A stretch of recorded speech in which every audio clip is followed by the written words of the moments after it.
Quand les hommes vivront d'amour, il n'y aura plus de misère. Les soldats seront troubadours et nous serons bons frères. À l'heure où la France a sonné une nouvelle fois les cloches d'un deuil national, je voulais me poser un certain nombre de questions. Voir des mecs en treillis armés jusqu'au chicot défiler sur la plus belle avenue du monde un matin de juillet m'a toujours déplu à partir du moment où j'étais en âge de savoir ce à quoi servait une armée. Le bruit des bottes, le grincement des armes, les coupes au bol à 1 millimètre de tif ainsi que les gueules déprimées des soldats étaient cette année encore censés montrer une certaine image protectrice de la France.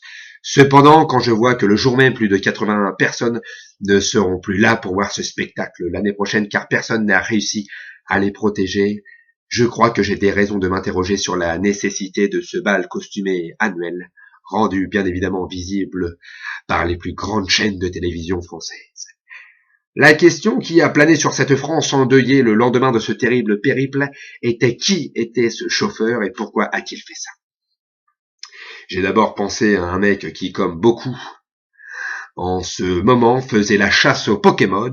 Il aurait vu un Bulbizarre ou un Salamèche qui, au milieu de la foule, bougeait son fion et il aurait tout à fait voulu le récupérer le premier, comme l'aurait fait n'importe qui d'ailleurs. Mais non, comme Schumacher cet hiver, je crois que je n'étais pas sur la bonne piste. Alors, pensant international, vision européenne, ne serait-ce pas un coup de l'Union européenne, donc en réponse au Brexit des Britanniques, lorsqu'on apprend que l'attentat a été situé sur la promenade des Anglais. Mais non, toujours pas. Alors, comme l'aurait dit le maréchal Pétain, je suis reparti vaquer à mes occupations. Et puis, écoutant les médias, puisque je voulais connaître la vérité, et tout le monde sait que ces instances la délivrent, j'ai regardé BFM. Chaîne d'infos en continu. T'as pas le temps d'aller pisser. Tu perds 1 minute d'explication, tu comprends plus rien. Enfin, au début. Parce qu'après, tu apprends qu'ils mettent la rediff de 7 minutes toutes les 30 secondes en brodant un peu à chaque fois.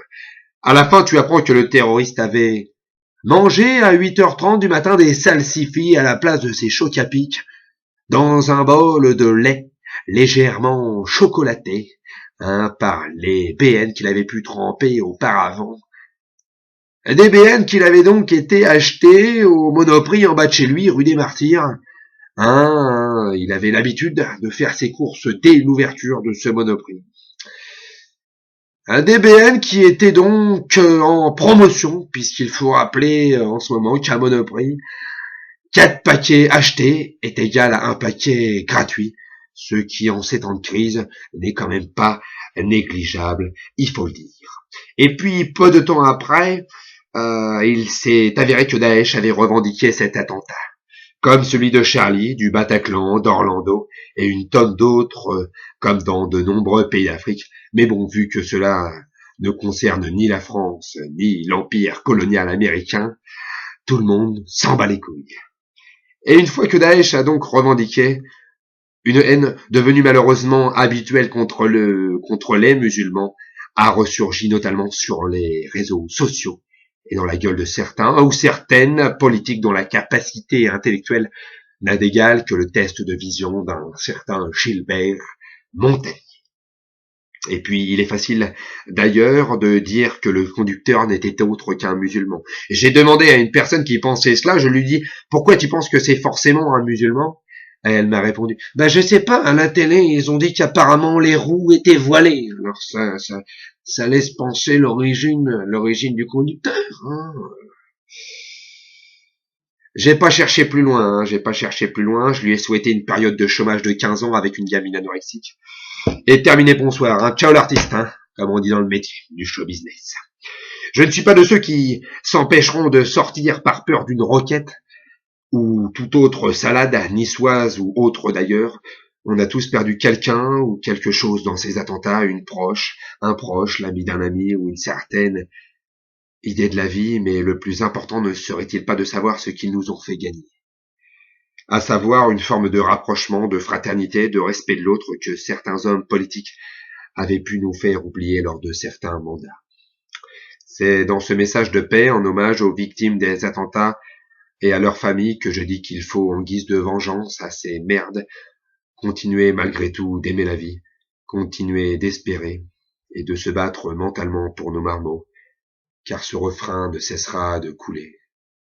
Quand les hommes vivront d'amour, il n'y aura plus de misère. Les soldats seront troubadours et nous serons morts, mon frère. Quand les hommes vivront d'amour, il n'y aura plus de misère. Les soldats seront troubadours et nous serons morts, mon frère.